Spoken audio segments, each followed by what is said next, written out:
8장 말씀 보겠습니다. 이사야 8장 9절부터 우리 끝절 22절까지 말씀입니다. 이사야 8장 9절부터 22절까지 말씀. 우리 9절 10절 우리 두 절만 우리 한 절씩 우리 교독하겠습니다. 너희 민족들아 함성을 질러 보아라. 그러나 끝내 패망하리라. 너희 먼 나라 백성들아 들을지니라. 너희 허리를 동이라. 그러나 끝내 패망하리라. 너희 허리에 띠를 띠라. 그러나 끝내 패망하리라. 너희는 함께 계획하라. 그러나 끝내 이루지 못하리라. 말을 해보아라. 끝내 시행되지 못하리라. 이는 하나님이 우리와 함께 계심이니라. 아멘. 하나님의 백성들이 이 세상에 살면서 우리 그리스도인들이 이 땅 가운데 살면서 가장 힘들 때가 있습니다. 가장 힘들 때가 언제냐면 바로 악이 승리하는 것을 볼 때입니다.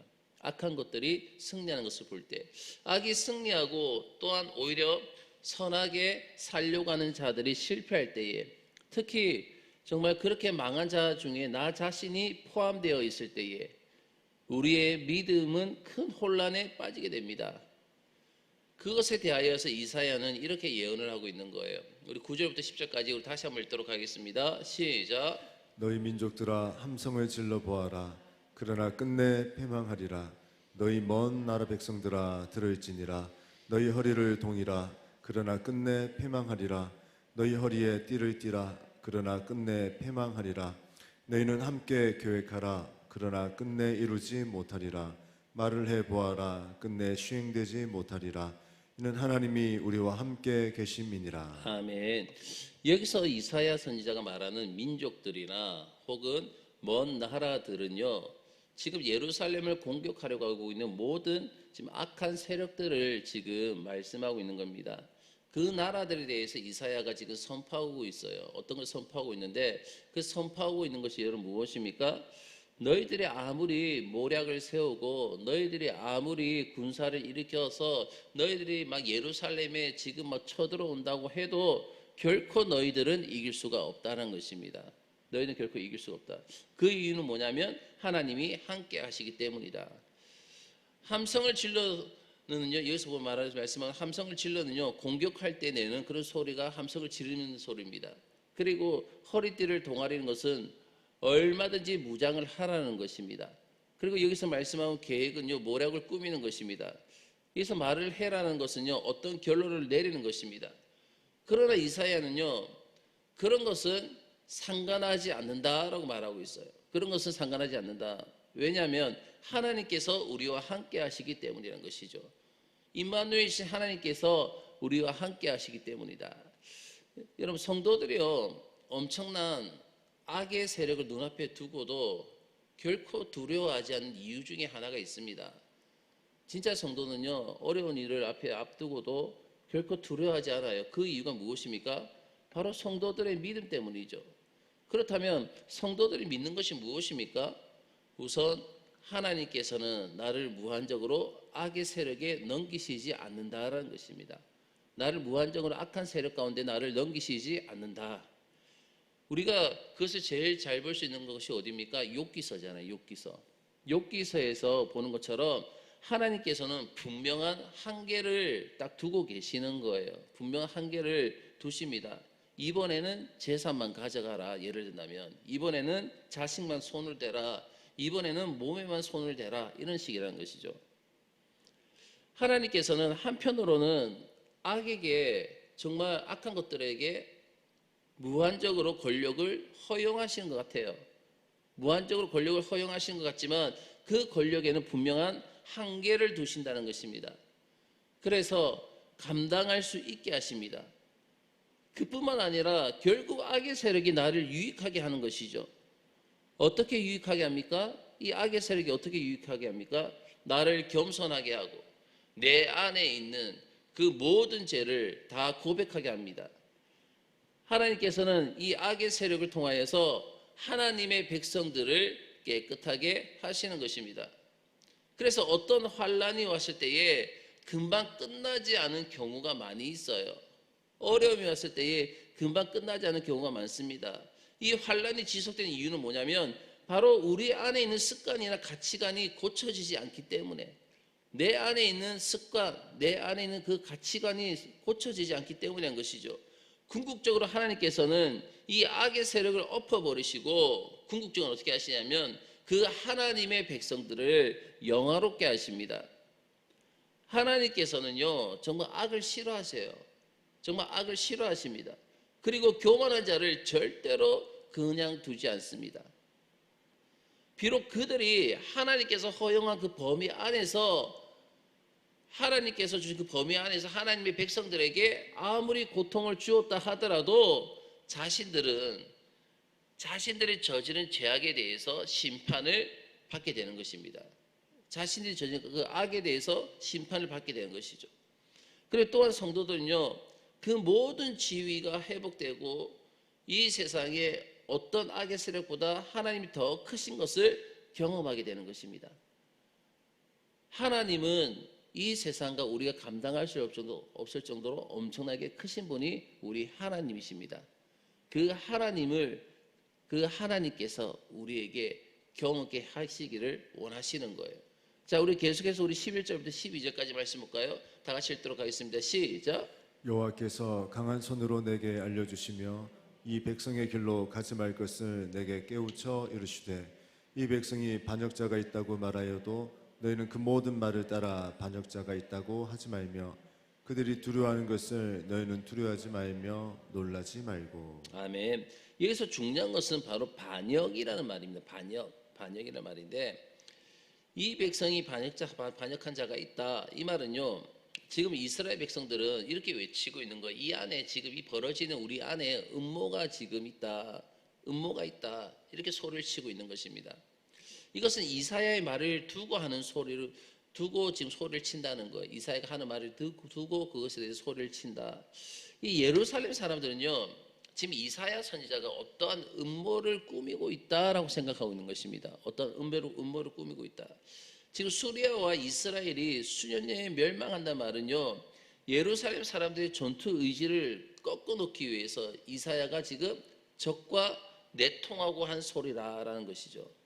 음모를 저지르고 있다는 것입니다. 지금 예루살렘 사람들은요, 그나마 지금 일치단결해가지고 지금 적을 막아내려고 하고 있습니다. 이럴 때 이사야의 말은요, 정말 상식적으로, 이 상황에서는 상식적으로는 이해가 되지 않는 그런 말이었습니다. 이사야는 바로 눈앞에 있는 그 적을 두려워하지 말고 하나님을 두려워하라라고 말을 합니다. 사실 이사야도 유다에게 정말 그런 말을 하고 싶지 않았을 것입니다. 지금 예루살렘 사람들이 두려워하는 것은요, 눈앞에 있는 어려움이었습니다. 그러나 13절 말씀 보면 하나님께서는 그것을 두려워하지 말고 오직 하나님만 두려워하라 라고 말씀하시는 거예요. 눈앞에 있는 어려움을 두려워하지 말고 오직 하나님을 두려워해라. 그러면서 우리 계속해서 14절부터 15절까지 말씀 볼까요? 다 같이 읽도록 하겠습니다. 시작. 그가 성소가 되시리라. 그러나 이스라엘의 두 집에는 걸림돌과 걸려 넘어지는 반석이 되실 것이며 예루살렘 주민에게는 함정과 얼무가 되시리니 많은 사람들이 그로 말미암아 걸려 넘어질 것이며 부러질 것이며 덫에 걸려 잡힐 것이니라. 아멘. 자, 이 말씀 보면요, 원래 우리가 하나님을 하던 그 말씀과는 좀 이게 뭐지라는 생각을 해볼 수가 있습니다. 원래 하나님은요, 하나님의 백성들에게 뭐라고 말씀하시죠? 피할 바위다라고 말씀하십니다. 어려움이 왔을 때에 하나님은 하나님의 백성들에게 내가 피할 바위다라고 말씀하시는 거예요. 맞습니다. 피할 바위가 되십니다. 어떤 어려움이 있어도 하나님께로 피하기만 하면 어때요? 살 길이 있었습니다. 그렇죠? 하나님께로 피하기만 하면 살 길이 있었습니다. 그런데 이제는 방금 읽은 말씀을 보면 이제 그 하나님이 피할 바위가 아니라는 거예요. 피할 바위가 아니라 바로 그 바위 때문에 걸려서 넘어지고 그 바위 때문에 막혀서 도망을 치지 못하게 된다라는 뜻입니다. 이스라엘 백성들은요, 너무나도 자주 자기들이 정말 거룩하신 하나님을 모시고 있다는 사실을 잊어버렸어요. 자신들이 정말 거룩하신 하나님을 모시고 있다는 그 사실을 잊어버리고 살았습니다. 하나님을 모신다는 그 자체가요, 너무나도 위험한 것이었습니다. 만일 하나님이 진노하신다면요, 그들의 모든 것을 한순간에 날리는 것은 아무것도 아니었습니다. 그래서 이스라엘 백성들은 다른 민족들이 하는 것 중에서 할 수 없는 것들이 너무나 많이 있었어요. 다른 민족들은 다 하는데 우리는 하지 못하는 것들이 너무나 많았습니다. 우리가 하나님을 진정으로 두려워하면요, 그분은 반드시 우리에게 피할 바위가 되십니다. 내가 하나님을 두려워하면, 내 앞에 있는 두려운 어떤 것보다 내가 하나님을 두려워하면 그 하나님은 나에게 정말 진정으로 피할 바위가 되십니다. 그러나 하나님을 믿는다고 하면서도 세상 사람들과 똑같이 살 때에, 악한 자들과 똑같이 살면요, 그때부터 하나님은 그 사람들에게는 걸림돌이 되시기 시작하시는 거예요. 그 사람들에게는. 쉽게 말해서 하나님은 우리를 망하게 하시는 분이 되실 것입니다. 한 치 앞도 내다볼 수 없는 불안한 상황에서 예루살렘은 지금 이제 두 가지 이제 반응을 나타내기 시작합니다. 하나는 하나님의 말씀을 끝까지 붙드는 사람이었어요. 그 상황 가운데서, 이런 상황 가운데서 16절부터 18절까지 말씀 볼까요? 다 같이 읽도록 하겠습니다. 시작. 너는 증거의 말씀을 싸매며 율법을 내 제자들 가운데서 봉함하라. 이제 야곱의 집에 대하여 얼굴을 가리시는 여호와를 나는 기다리며 그를 바라보리라. 보라, 나와 및 여호와께서 내게 주신 자녀들이 이스라엘 중에 징표와 예표가 되었나니 이는 시온산에 계신 만군의 여호와께로 말미암은 것이니라. 아멘. 이사야는 하나님의 말씀을 지금 보따리에 싸며 봉함하라 라고 했습니다. 왜냐하면 이제 더 이상 예루살렘 사람들이요, 하나님의 말씀을 들으려고 하지 않기 때문입니다. 나중에 하나님의 말씀이 성취된 후에 다시 그 말씀이 증거되기 위하여서 그 제자로 하여금 봉함하게 하였습니다. 그 대신에 누가요? 방금 18절 말씀 보면 그렇게 말씀하고 있습니다. 보라, 나와 및 여호와께서 내게 주신 자녀들이 이스라엘 중에 징조와 예표가 되었나니 라고 말씀하고 있습니다. 이 말은 뭐냐면 그 대신에 이사야의 두 아들이 증거가 된다는 거예요. 이사야에게 주신 그 두 아들, 그 아들이 증거가 됩니다. 그래서 우리가 앞에 잠시 살펴봤지만 큰 아들은 스알랴수, 그 뜻이 무엇입니까? 포로된 자들이 돌아온다라는 뜻입니다. 그렇죠? 포로된 자들이 돌아온다라는 뜻이고, 작은 아들은 마헬살라 하스바스라고 했습니다. 이건 무슨 말이라고 했죠? 약탈이 신속하게 이루어진다. 약탈이 신속하게 이루어진다라는 그런 뜻입니다. 그래서 이사야의 아들 스알랴수의 이름대로 포로들이 어떻게 됐습니까? 돌아왔습니까? 돌아오지 않습니까? 돌아왔습니다. 포로들이 돌아왔습니다. 그리고 마헬살라 하스바스라는 아들의 이름대로 얼마 있지 않아서 수리아와 이스라엘은요, 아스로의 군대에 의해서 영원히 망하고 말았습니다. 하나님의 말씀은요, 봉함되고 유일하게 남은 것이 바로 이사야의 두 아들이었어요. 이것은 무엇을 말씀하고 있냐면 하나님의 말씀은 반드시 성취된다라는 것입니다. 하나님의 말씀은 반드시 성취된다. 그러나 예루살렘 사람들은요, 그 이사야의 말을 듣지 않고 누굴 찾아가냐면요, 신접한 무당을 찾아가서 그 말을 듣는 거예요. 자, 우리 19절 말씀 볼까요? 19절입니다. 우리 19절 말씀 우리 다 같이 읽도록 하겠습니다. 시작. 어떤 사람이 너희에게 말하기를 주절거리며 속살거리는 신접한 자와 마술사에게 물으라 하거든 백성이 자기 하나님께 구할 것이 아니냐 산자를 위하여 죽은 자에게 구하겠느냐 하라. 지금 예루살렘 사람들은요, 너무나도 분명하게 성취되는 그 이사야의 그 예언에도 불구하고 지금 무당이나 점치는 자들, 마술사들을 찾아가서 그들의 말을 들었습니다. 그 이유가 여러분 무엇입니까? 이사야의 예언은요, 바로 도덕적 책임을 지게 하는 거예요. 도덕적 책임을 지게 하고 또 자신의 욕심을 포기하게 만들기 때문에 이사야의 예언의 말을 듣지 않습니다. 여러분, 하나님께서 우리들에게 요구하시는 것은 오직 하나뿐입니다. 그것은 주어진 것에 만족하고 욕심을 내지 말라는 것입니다.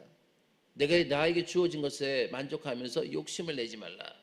자기를 남보다 낫다고 생각하거나 남보다 더 잘 살아야 한다고 생각하는 그것이 바로 교만입니다. 여기서 이사야는요 아주 중요한 말을 해요. 그것은 뭐냐면 산 사람의 일을 죽은 자에게 물어서야 되겠느냐는 것입니다. 다시 말해서 죽은 귀신에게 산 사람의 일을 물어서 무슨 도움을 얻겠냐는 것이죠. 산 사람이 귀신 들린 사람의 말을 어떻게 들을 수 있느냐는 것을 지금 이사야가 지금 말을 하고 있는 거예요. 그럼 우리 계속해서 우리 20절에서 22절까지 말씀 볼까요? 20절에서 22절 다 같이 읽도록 하겠습니다. 시작.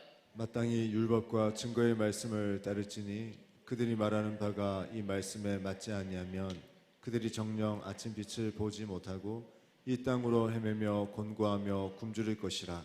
그가 굶주릴 때에 격분하여 자기의 왕과 자기의 하나님을 저주할 것이며 위를 쳐다보거나 땅을 굽어보아도 환난과 흑암과 고통의 흑암뿐이니 그들이 심한 흑암 가운데로 쫓겨 들어가리라. 아멘. 정말 불확실한 시대에서 여러분 우리를 인도하는 것은요 뭐 무당이 하는 말 그런 것이 아닙니다. 세상이 주는 지식이 아닙니다. 바로 하나님의 말씀인 것입니다. 그 때문에 마땅히 율법과 그 증거를 지금 쫓으라라고 말씀하십니다. 많은 사람이 여러분 막 몰려서 간다고 해서 그 길을 따라갈 길은 못 되는 거예요. 왜냐하면 많은 사람들이 가는 길은요 무슨 길이기 때문에 멸망의 길이기 때문에 한 것입니다. 멸망의 길이기 때문에 참된 믿음은요 어려울 때에 작동하는 것이 믿음인 것입니다. 내가 어려울 때 작동하는 것 그것이 믿음이에요. 가장 어려울 때에 하늘 문을 열 수 있어야 그것이 믿음인 것입니다. 믿음은 아무리 어려워도요 완전히 절망하게 하지 않습니다. 마음속에 확신이 있어요. 그러나 잘못된 믿음을 가진 사람은요 실제로 어려움이 찾아왔을 때에는 바로 하늘도 캄캄하고 땅도 캄캄해지는 거예요. 위아래가 다 캄캄합니다. 그들은 지금까지 잘 믿던 그 하나님을 저주합니다. 하나님께 속았다고 막 소리를 치기 시작합니다. 그러나 실제로는 자기 자신을 속였을 뿐이에요. 말씀대로 믿지 않는 사람은요 자기 스스로 속고 있는 것입니다. 하나님의 말씀대로 믿지 않는 것 자기 스스로 속고 있는 거예요. 그러면 참 믿음과 거짓된 믿음이 어떻게 구별합니까? 참 믿음은 어려움이 오면요 마음이 빛이 생기는 거예요. 이 빛이 무엇입니까? 마치 이스라엘 백성들이 애굽을 탈출했을 때에 빛이 그들을 인도했듯이 그 빛이 생기게 되는 것입니다. 그것은 바로 소망이고 그것은 바로 신뢰라는 거예요. 하나님을 향한 소망, 말씀을 향한 소망, 그 하나님을 향한 신뢰라는 것이죠. 하나님께서는요 나를 그냥 버리시지 않는다는 것입니다. 절대로 나를 그냥 버리시지 않는다. 그러나 거짓된 것을 믿었던 사람들은 어려움이 오면요 마음속에 철저하게 어두운 뿐입니다. 아무런 소망이 없습니다. 그래서 절망하게 되고 그리고 자기 스스로 포기해버립니다. 살아있는 사람의 일을 어떻게 죽은 귀신이 결정할 수 있겠습니까? 악한 영은요 가장 중요한 일을 앞두고 우리를 자포자기하게 만드는 거예요. 그러나 그런 자의 말이 맞다 하더라도 그것은 바위이고 야바이 사기꾼 같은 거 있지 않습니까? 그런 사기라는 것을 우리가 알아야 됩니다. 가짜라는 것을 알아야 되는 거예요. 사랑하는 여러분, 내가 만약 성도고 내가 하나님 앞에서 하나님의 말씀을 붙들고 그 하나님을 신뢰하고 하나님이 나의 바위시고 그리고 그 하나님이 살아계신 하나님이시 내가 믿고 고백한다면 내가 그 하나님만을 두려워한다면 나에게 어떤 일이 닥쳐도 하나님을 찬양할 수 있어야 될 줄로 믿습니다. 그 하나님을 찬양할 수 있어야 되는 거예요. 두려움 앞에서 놀라운 주님의 평화가 그럴 때 하나님께서 우리 주님께서는 그것이 우리의 모든 삶을 내 마음을 주장하게 하시는 것입니다. 하나님께서 그 두려움 가운데 이유 없이 주시는 평강이 나를 주장하게 하시는 것이죠. 그리고 모든 지각이 뛰어난 하나님의 평강이 나를 지배하도록 여러분 기도하시기를 주의 이름으로 축원합니다. 그리고 어려운 가운데서도 하나님의 불빛이 내 마음에 빛나고 있음을 여러분 기뻐하시길 바라겠습니다. 그 불빛만 보고 따라가면 우리는 살 수가 있는 것입니다. 내 눈앞에 있는 어려움을 두려워하는 것이 아니라 살아계신 하나님을 두려워하시길 주의 이름으로 축원합니다. 그리고 그 하나님의 언약의 말씀은 반드시 성취가 되는 거예요. 반드시 이루어지는 것입니다. 그 말씀을 붙들고 신뢰하시길 바라겠습니다. 나에게 힘듦이 어려움이 왔을 때에 간구하십시오. 하나님 참된 평강이 나를 지배할 수 있도록. 그러면 하나님께서 우리에게 참된 평강을 반드시 허락해 주실 것입니다. 오늘 하루도 그러한 믿음의 삶을 살아갈 수 있는 저와 여러분 되시기를 주의 이름으로 축원합니다. 다 기도드리겠습니다.